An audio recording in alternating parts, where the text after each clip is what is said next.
देश में मरीजों की संख्या लगातार नए रिकॉर्ड बना रही है। सबसे बड़ी समस्या यह है कि संक्रमण दर तेजी से बढ़ने लगा है। अस्पतालों में बेड की कमी है, वहीं टेस्टिंग भी कम होने लगी है।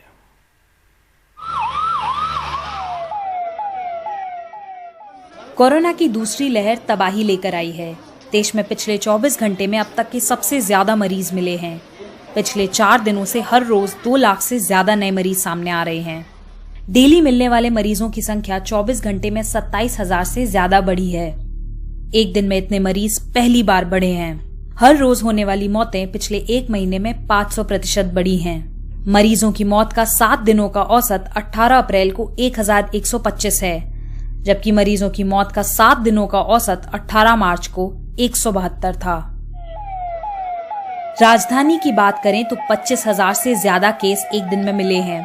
वीकेंड कर्फ्यू की वजह से सड़कों पर सन्नाटा है, लेकिन अस्पताल के बाहर लगातार एम्बुलेंस के सायरन सुनाई पड़ते हैं और मरीजों के रिश्तेदारों की भीड़ दिखाई देती है। 25 साल के मोहम्मद अरीब ने अपनी 60 साल की मां सायरा को खो दिया। वो एक अस्पताल से दूसरे में बेड के लिए भटकते रहे। बहुत दिक्कत हुई, बहुत ज़्यादा। मतलब इमरजेंसी में जाके ना कोई फ़ायदा नहीं हुआ। प्राइवेट में बेड नहीं थे और सरकार ने, गवर्नमेंट ने ये कह रखा है कि सरकारी हॉस्पिटल में जो है बेड्स अवेलेबल हैं, लेकिन जा तो कुछ होता नहीं है। इमरजेंसी में 3 घंटे लग गए तो पेशेंट कहाँ से स्टेबल होगी उसकी तबीयत।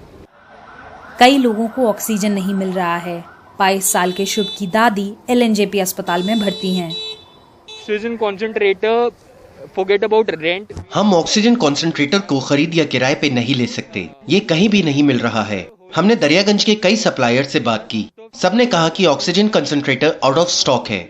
स्टॉक आने में 2 से 3 हफ्ते लग सकते हैं। Stocks it is coming from China और America, so at least they are saying to wait for 2 to 3 weeks. ICU beds की खासकर काफी कमी हो गई है। दिल्ली के मुख्यमंत्री ने प्रधानमंत्री को ज्यादा बेड और ऑक्सीजन को लेकर चिट्ठी लिखी है। अभी पूरे दिल्ली का अगर जायजा लिया जाए तो जो कोरोना के लिए बेड रिजर्व हैं, वो बेड काफी तेजी से खत्म होते जा रहे हैं। ऑक्सीजन की भी काफी कमी है। ये हम लगातार केंद्र सरकार के संपर्क में भी हैं, उनसे भी मदद मांग रहे हैं, उनसे मदद मिल रही है।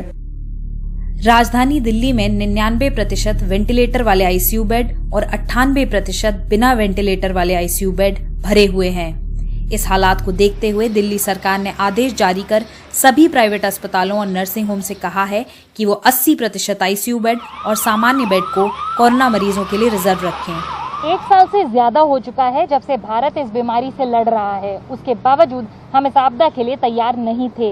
मूलभूत सुविधाएं जैसे वेंटिलेटर, बेड से लेकर मेडिकल ऑक्सीजन तक की कमी हो चुकी है। सरकार ये वादा कर रही है कि वो संसाधन बढ़ा रही है, पर सरकार को अपनी गति इससे कहीं ज्यादा तेज करनी होगी।